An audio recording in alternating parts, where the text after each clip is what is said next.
ATN લાઈવમાં આપનું સ્વાગત છે। બરોડા બાર એસોસિએશનની ચૂંટણીને ફક્ત 2 દિવસ બાકી છે ત્યારે પ્રમુખ પદના ઉમેદવાર નલિન પટેલે પોતાની જીતનો દાવો પાકો માની મતદારોને વોટની અપીલ કરી। વડોદરા શહેરની તમામ ચૂંટણીઓ પૈકી રસપ્રદ ચૂંટણી બરોડા બાર એસોસિએશનની પણ કહેવાય તેવું કહીએ તો નવાઈ નહીં। ત્યારે ગત વર્ષે સારા મતથી જીતનાર નલિન પટેલ કોર્ટ સંકુલમાં વકીલોને મળી કેમ્પિંગ કરતા નજરે પડ્યા હતા। આ સાથે જ તમામ વકીલોને વર્ષ દરમિયાન પડતી મૂંઝવણ અને સાથ આપવા માટે મક્કમતા દર્શાવી હતી અને આગામી 2 દિવસો બાદ જ્યારે ચૂંટણી છે ત્યારે ગત વર્ષ કરતાં પણ જંગી બહુમતીથી જીતાડવા માટે સૌ કોઈને મત આપી અપાવી અપીલ કરતા નજરે પડ્યા હતા। ત્યારે બીજી બાજુ નલિન પટેલના ટેકેદાર અમિત શાહ પણ નલિન પટેલ જંગી બહુમતીથી વિજયી થશે તેવી સ્પષ્ટતા કરી હતી। સાથે જ વકીલ મંડળ માટે કાયમ હાજર એવા નલિનભાઈ પટેલ પુનરાવર્તન અને પરિવર્તન બંને આ ચૂંટણીમાં દેખાશે તે વાત પણ સ્પષ્ટ કરી હતી। પુનરાવર્તન એટલે કે નલિન પટેલ ફરી એક વખત આ ચૂંટણી જીતશે અને પરિવર્તન એટલે ગત વર્ષ કરતાં પણ આ વર્ષે મતદાનમાં જંગી બહુમતી નલિન પટેલ મેળવશે તેમ જણાવ્યું હતું। આખા વર્ષની તૈયારી છે અને એવું નથી કે ઇલેક્શન આવે અને તૈયારી કરું।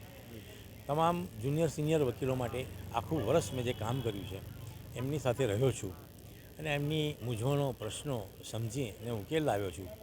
એ તમામ વકીલો માટે જે મેં કામ કર્યું છે એટલે એવું નથી કે આ ઇલેક્શનના 2 દિવસમાં હું મહેનત કરું ને કોઈ મને મત આપી દેવું નથી।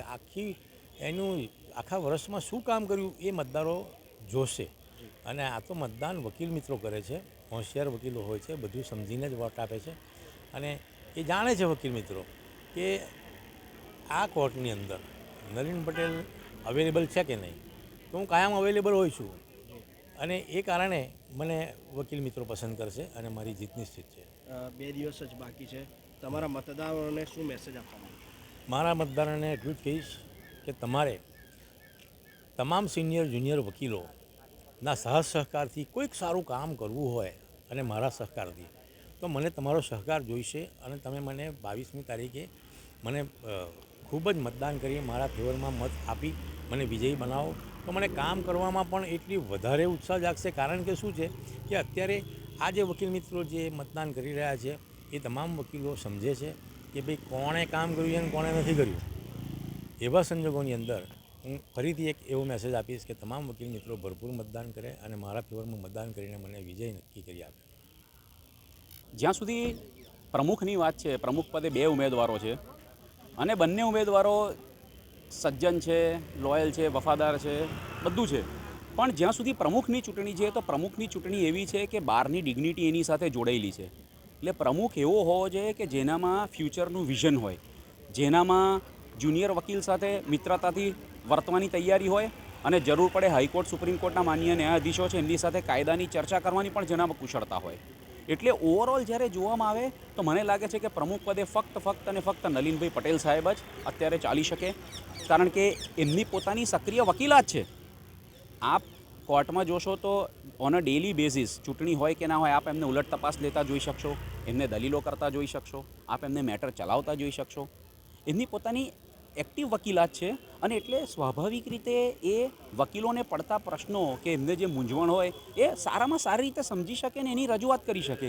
એ બાર કાઉન્સિલ ઓફ ગુજરાતના ચેરમેન છે, એ નફામાં છે।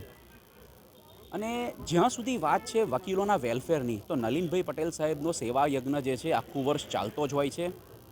અમે વકીલો છીએ, કોર્ટમાં જાતની મેટર્સમાં ઇન્વોલ્વ હોઈએ એટલે વકીલોનું વર્ક લાઈફ બેલેન્સ જળવાય બહુ જરૂરી છે। એટલા માટે નલિનભાઈ પટેલ સાહેબ તરફથી ચૂંટણી હોય કે ના હોય, ગરબાનું આયોજન છે નવરાત્રિ થાય ત્યારે, દિવાળીમાં સ્નેહ મિલન હોય, ક્રિકેટ ટુર્નામેન્ટ જેમાં 95 ટીમોએ ભાગ લીધેલો, પૂરેપૂરી ટુર્નામેન્ટ જે હતી નલિનભાઈ પટેલ સાહેબ તરફથી પ્રાયોજિત હતી, બીજા સિનિયરોનો પણ સાથ હતો એમાં। આ રીતના એમના સેવા કાર્યો ચાલુ જ હોય છે। પણ સૌથી મોટી વાત જે એક હું પણ જુનિયર વકીલ તરીકે હું સમજી શકું છું એ જુનિયર વકીલનું જે જરૂરિયાત છે, નલિનભાઈ પટેલ સાહેબના હૈયે એમનું હિત વસેલું છે। જ્યારથી જુનિયરો સ્ટુડન્ટ હોય એમને કોઈ વોટિંગ રાઇટ નથી, હજુ એ વકીલ થયા નથી, ત્યારથી નલિનભાઈ પટેલ સાહેબ એમની સાથે ઊભા રહે છે। આ વર્ષનું ઉદાહરણ આપું તો 8 બસો અમે બાર એક્ઝામ માટે 10 ડિસેમ્બરે અમદાવાદ લઈને ગયા હતા, 400થી વધારે છોકરાઓ। એ બધાને સ્ટડી મટીરિયલ નલિનભાઈ પટેલ સાહેબ તરફથી પૂરેપૂરું નિઃશુલ્ક આપવામાં આવ્યું। એમને કોચિંગનું ગાઈડન્સ, ત્યાં અમદાવાદ આવવા લઈ જવાનો, એમને જમાડવાનો બધો ખર્ચો એમના તરફથી હતું. એ લોકોને કોઈ વોટિંગના અધિકાર જ નથી. એ મત આપી પણ ના શકે, હજુ વકીલ બન્યા જ નથી. જે વ્યક્તિ માણસ વકીલ નથી ને આટલી ચિંતા કરતો હોય તે પોતાના વકીલ મિત્રનો સ્વાભાવિક રીતે ખ્યાલ સારામાં સારી રીતે રાખી શકે.